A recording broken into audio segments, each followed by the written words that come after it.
നമസ്കാരം പ്രിയ സിനിമാ പ്രേമികളെ, എല്ലാവർക്കും ഈ ആഴ്ചത്തെ സിനിമ റിവ്യൂവിലേക്ക് ഹാർദമായ സ്വാഗതം.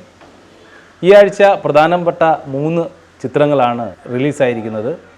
അതിലൊന്നാമത്തത് സംഭവം അധ്യായം 1 എന്നൊരു പടമാണ്. രണ്ടാമത്തെ പടം എറിക്കാണ്. മൂന്നാമത്തെ പടം ഫേസസ് ആണ്. നമ്മൾ ആദ്യമായി നോക്കുന്നത് സംഭവം അധ്യായം 1 എന്ന പടമാണ്.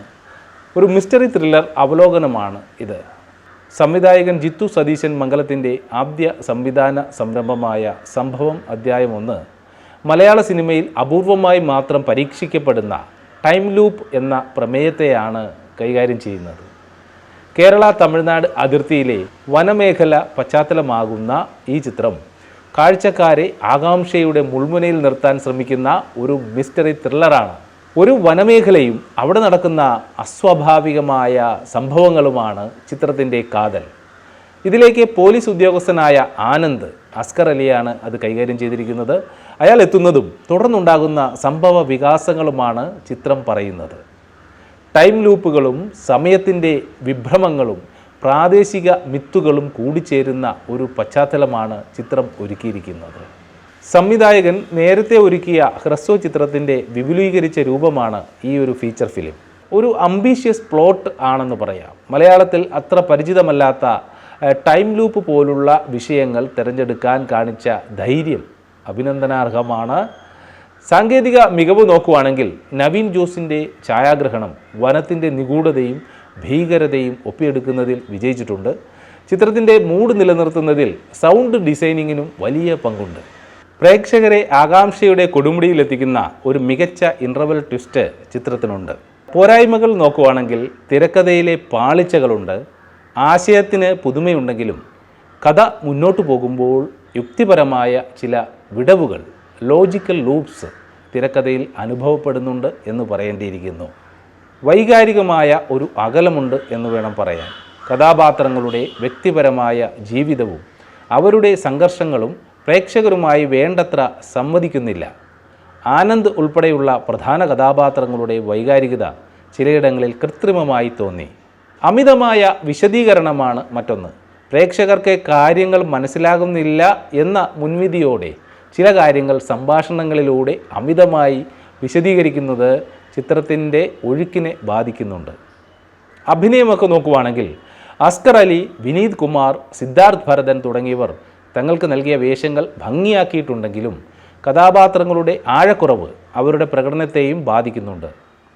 അഭിനയത്തിൽ കൂടുതൽ സ്വാഭാവികത പ്രതീക്ഷിച്ചിരുന്ന ഒരു സ്ഥലമുണ്ട് എങ്കിലും അത് അത്ര പ്രതിഫലിച്ചില്ല എന്ന് വേണം പറയാൻ. ചുരുക്കത്തിൽ സംഭവം അധ്യായം 1 ഒരു മികച്ച പരീക്ഷണമാണ്. ടൈം ലൂപ്പ് ജോണറിലുള്ള ചിത്രങ്ങൾ ഇഷ്ടപ്പെടുന്നവർക്കും മലയാളത്തിൽ വ്യത്യസ്തമായ പരീക്ഷണങ്ങൾ കാണാൻ ആഗ്രഹിക്കുന്നവർക്കും ഈ ചിത്രം ഒരു വട്ടം കണ്ടു നോക്കാവുന്നതാണ്. തിരക്കഥയിൽ അല്പം കൂടി ശ്രദ്ധിച്ചിരുന്നെങ്കിൽ ഇതൊരു മികച്ച ക്ലാസിക്കായി മാറിയേനെ. റേറ്റിംഗ് നോക്കുവാണെങ്കിൽ 5-ൽ 3 മാർക്കാണ് പ്രേക്ഷകർ ഇതിന് നൽകിയിരിക്കുന്നത്. അടുത്തൊരു പടം എറിക്കാണ്. ഭയത്തിൻ്റെയും നിഗൂഢതയുടെയും ഒരു അന്താരാഷ്ട്ര യാത്ര. മലയാള സിനിമയിൽ അധികം കാണാത്ത ഒരു പശ്ചാത്തലത്തിൽ, അതായത് യുണൈറ്റഡ് കിങ്ഡത്തിൻ്റെ മഞ്ഞു മൂടിയ പശ്ചാത്തലത്തിൽ കഥ പറയുന്ന ഒരു ഹൊറർ ചിത്രമാണ് എറിക്ക്. ഒരു കാറും അതിനു പിന്നിലെ നിഗൂഢമായ ആത്മാവും കേന്ദ്രീകരിച്ചാണ് ഈ സിനിമയുടെ കഥാതന്തു വികസിക്കുന്നത്. അണിയറ പ്രവർത്തകരൊക്കെ നോക്കുവാണെങ്കിൽ സംവിധാനം പ്രശസ്ത നടൻ ശങ്കർ പണിക്കറാണ്. നീണ്ട ഇടവേളയ്ക്ക് ശേഷം ശങ്കർ സംവിധായകൻ്റെ വേഷത്തിൽ തിരികെ എത്തുന്നു എന്ന പ്രത്യേകത ഈ ചിത്രത്തിനുണ്ട്. തിരക്കഥ നടത്തിയിരിക്കുന്നത് ശങ്കർ പണിക്കർ തന്നെയാണ്. അഭിനേതാക്കൾ നോക്കുവാണെങ്കിൽ ഗീതിക തിവാരി പ്രധാന വേഷത്തിലെത്തുന്ന ചിത്രത്തിൽ ഹേമന്ത് മേനോൻ, ശങ്കർ പണിക്കർ എന്നിവരും സുപ്രധാന വേഷങ്ങളിൽ എത്തുന്നുണ്ട്. കഥാസാരം നോക്കുവാണെങ്കിൽ UK-യിൽ താമസിക്കുന്ന ഒരു യുവതിയുടെ ജീവിതത്തിലേക്ക് അപ്രതീക്ഷിതമായി കടന്നുവരുന്ന എറിക്ക് എന്ന കാറും അത് അവളുടെ ജീവിതത്തിൽ വരുത്തുന്ന മാറ്റങ്ങളുമാണ് സിനിമയുടെ പ്രമേയം. സാധാരണഗതിയിൽ ഒരു കാർ വാങ്ങുന്നത് വലിയ കാര്യമായി തോന്നില്ലെങ്കിലും എറിക്കിന് സ്വന്തമായി ചിന്തിക്കാനും പ്രവർത്തിക്കാനും കഴിയുന്നു എന്ന യാഥാർത്ഥ്യം നായികയെ ഞെട്ടിക്കുന്നു.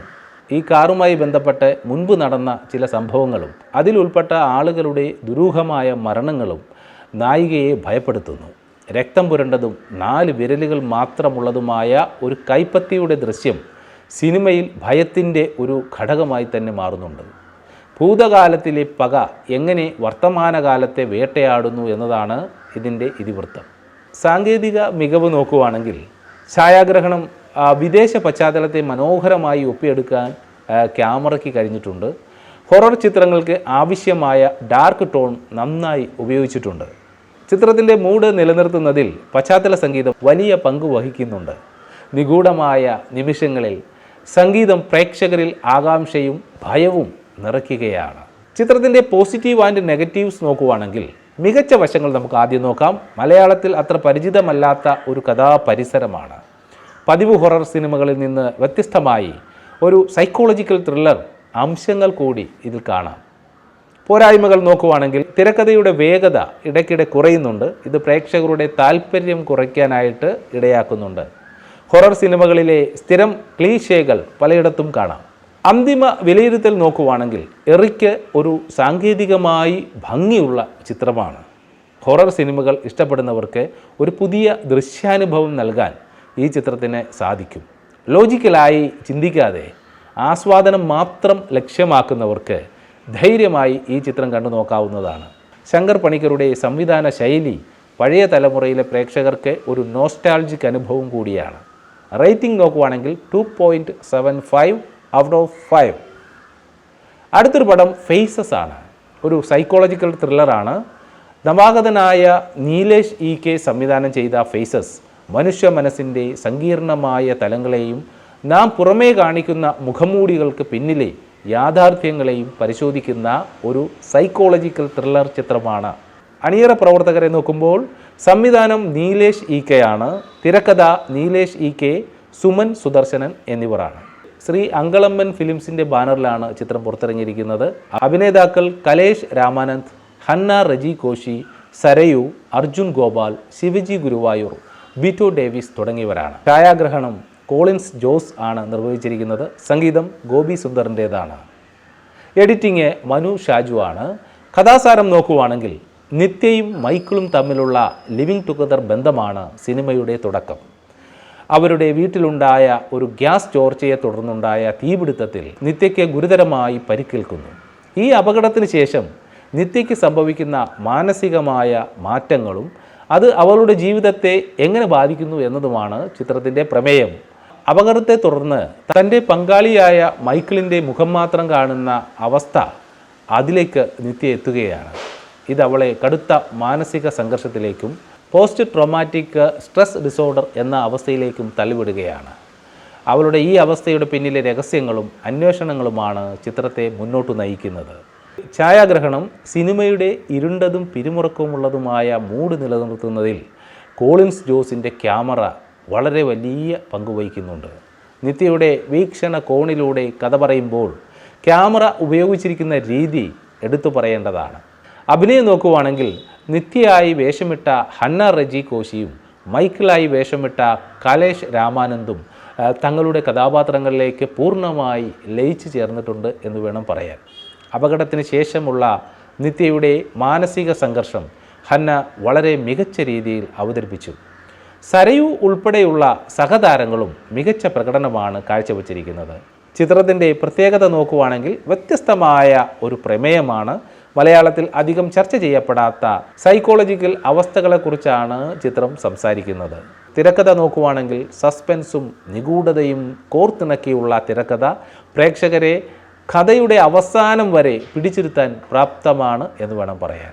ചുരുക്കത്തിൽ ഫേസസ് ഒരു സാധാരണ ക്രൈം ത്രില്ലർ എന്നതിലുപരി മനുഷ്യ മനസ്സിൻ്റെ വിഭ്രമങ്ങളെക്കുറിച്ചും യാഥാർത്ഥ്യവും ഭ്രമവും തമ്മിലുള്ള നേർത്ത രേഖയെക്കുറിച്ചും ചിന്തിപ്പിക്കുന്ന ഒരു ചിത്രമാണ്.